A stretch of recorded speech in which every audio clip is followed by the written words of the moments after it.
Welcome to the lecture. आज का हमारा टॉपिक है अंडरस्टैंडिंग द माया इंटरफेस।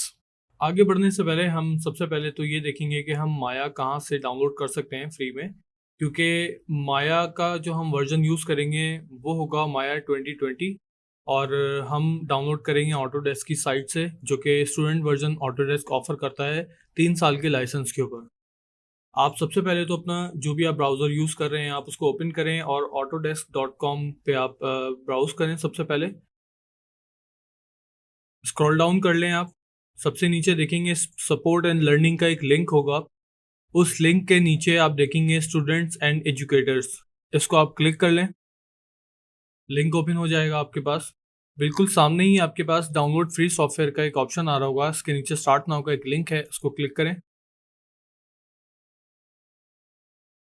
जब न्यू पेज ओपन हो जाएगा तो उसके अंदर आप देखेंगे कि आपके पास ऑटोडेस्क की जितनी भी प्रोडक्ट्स हैं वो सामने आ रही होंगी, जिसमें से हमें जो सेलेक्ट करनी है वो है माया।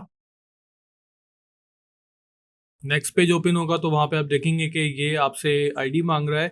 अगर आप ऑलरेडी ऑटोडेस्क की आईडी आपके पास मौजूद है तो आप उसको साइन इन कर लें, अदरवाइज आप साइन अप कर लें, न्यू अकाउंट क्रिएट कर लें। जैसे ही आप न्यू अकाउंट क्रिएट करेंगे या आप ऑलरेडी ऑटोडेस्क की आईडी आप अगर आपके पास मौजूद है तो उसको साइन इन करने के बाद इसका डाउनलोड का लिंक आपको आ जाएगा। आई थिंक डाउनलोड का लिंक आपको ईमेल पे रिसीव होगा, तो वहाँ से आप इसको डाउनलोड कर लें। सिंपल आप इसको इंस्टॉल कर लें।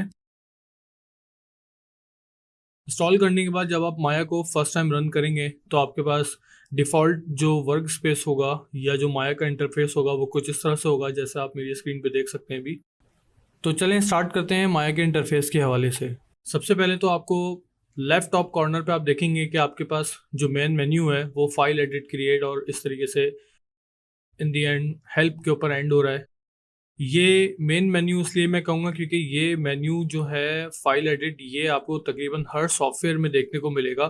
फाइल के अंदर आपको वही कॉमन कुछ चीज़ें आपको देखने को मिलेंगी, जैसे ओपन, सेव, इंपोर्ट, एक्सपोर्ट, और एडिट में भी सेम इसी तरीके से जो एडिट के मेन फंक्शंस होते हैं वो आपको देखने को मिल जाएंगे। लेकिन डेफिनेटली माया एक 3D पैकेज टूल है, तो इसमें एडिट के जो ऑप्शन है उसके अंदर कुछ चीज़ें बहुत कॉमन है और कुछ माया के अपने हिसाब से चीज़ें चल रही हैं, जैसे डुप्लीकेट्स वगैरह, ग्रुपिंग वगैरह। इसके नीचे अगर आप देखेंगे तो आपको मॉडलिंग का एक ड्रॉप डाउन मेन्यू मिलेगा, जिसको आप क्लिक करेंगे अगर तो उसमें रिगिंग, एनिमेशन, इफेक्ट्स आपको नज़र आएगा। ये जो टूल बार है बेसिकली ये आपकी स्टेटस लाइन कहलाती है।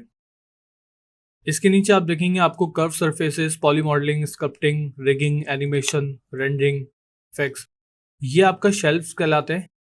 ये बहुत इंपॉर्टेंट होता है।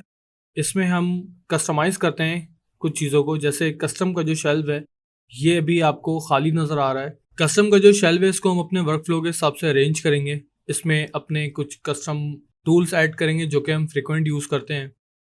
इससे नीचे आ जाएं, अगर आप लेफ्ट साइड पे अगर आप देखेंगे तो हमारे पास यहाँ पे एक टूल बार है, मेन टूल बार हम इसको कह सकते हैं, जिसमें हमारे मूव और रोटेट टूल हैं, सिलेक्शन टूल्स हैं।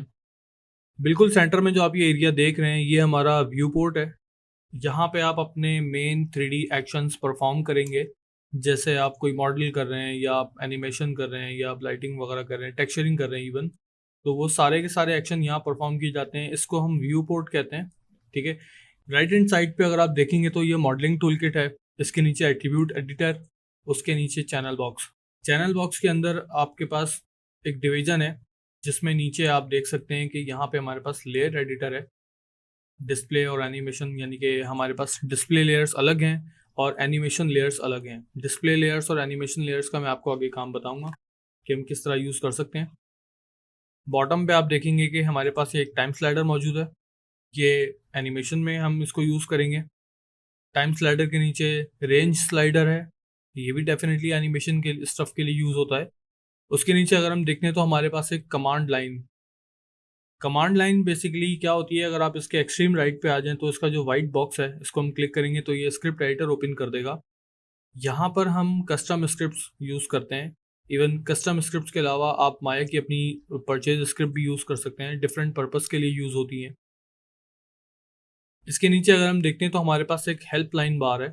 हेल्पलाइन बार का काम ये होता है कि जो एक्शन हम परफॉर्म कर रहे होंगे व्यू पोर्ट के अंदर, उसका स्टेटस आपको यहाँ पे शो करता रहेगा। जैसे अगर हम कोई इमेज रेंडर कर रहे हैं तो उस रेंडरिंग का जो प्रोसेस होगा, लाइक अगर वो 30% रेंडर हो गई है, 50% रेंडर हो गई है, तो उसका प्रोसेस यहाँ पे आपको शो करेगा। इसी तरह से आप एनिमेशन या सिमुलेशन अगर आप कोई कर रहे हैं तो उसकी जो भी प्रोसेसिंग होगी वो यहाँ पे आपको शो कर रही होगी। तो ये था माया का एक बेसिक इंटरफेस। नेक्स्ट लेक्चर में हम कवर करेंगे कि माया के अंदर हम किस तरह से प्रोजेक्ट्स क्रिएट करते हैं, फाइल सेव करते हैं, और माया की फाइल टाइप्स कितनी हैं।